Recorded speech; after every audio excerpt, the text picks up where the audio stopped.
สวัสดียินดีต้อนรับเข้าสู่ช่องบุญเทมพาแซ่บนะทุกคนเนาะวันนี้ก็พาทุกคนมากินต้มไก่นะทุกคนเนาะแล้วก็มีลวกผักนะทุกคนเนาะแจ่ว มาทุกคนน้ำต้มปลาทั้งหลังเนาะกับติบข้าวนะทุกคนเนาะหัวหลายใหญ่นะทุกคนนะหิวข้าวกับเจ้านะทุกคนเนาะ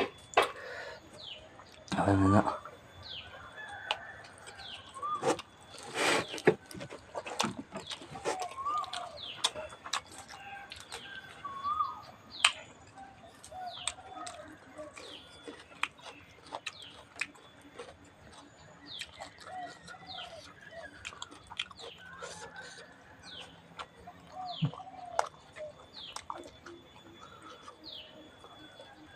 ผักต้มเรื่องนะทุกคน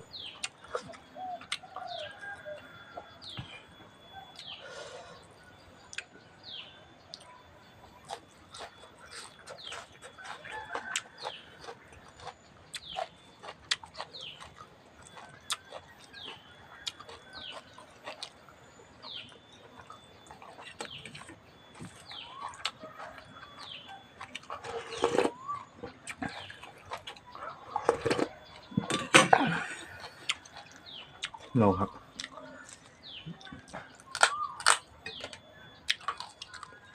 กินได้ทั้งกระดูกทุกคนนะ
แซ่บคักทุกคนเลย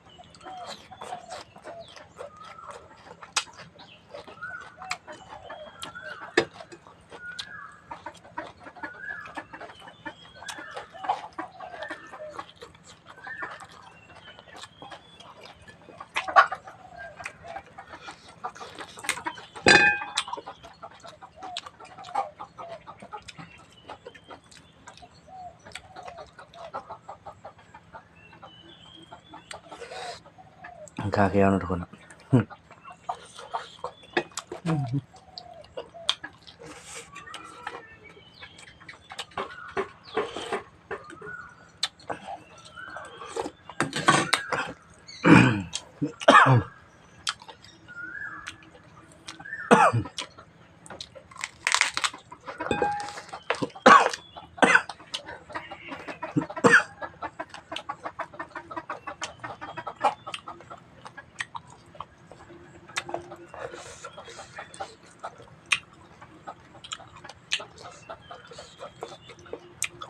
ครับ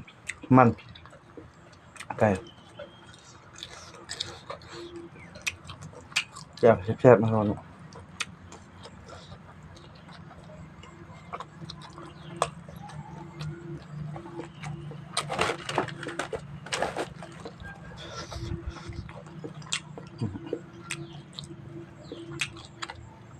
กระดูกมันยังอ่อนทุกเลย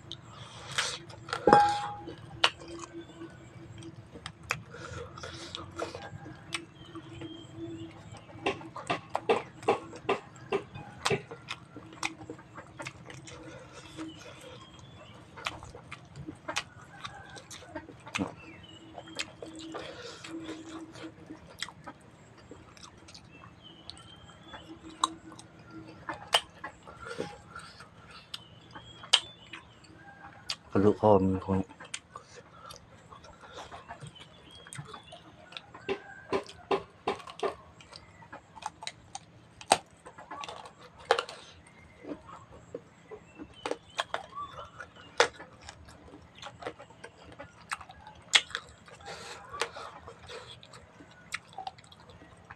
แซ่บช่วยทง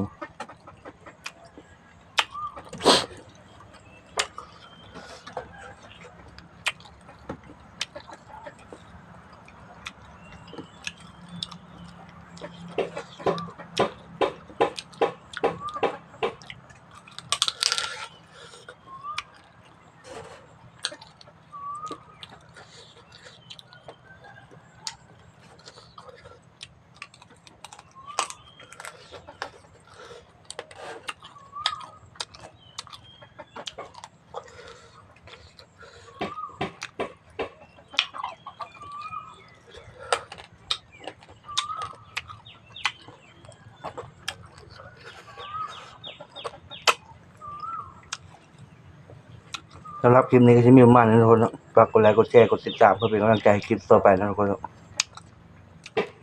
ก็มีอย่างร้านฉบับกินกันเนาะ สบายดีเจอกันใหม่ในคลิปหน้าทุกคนนะ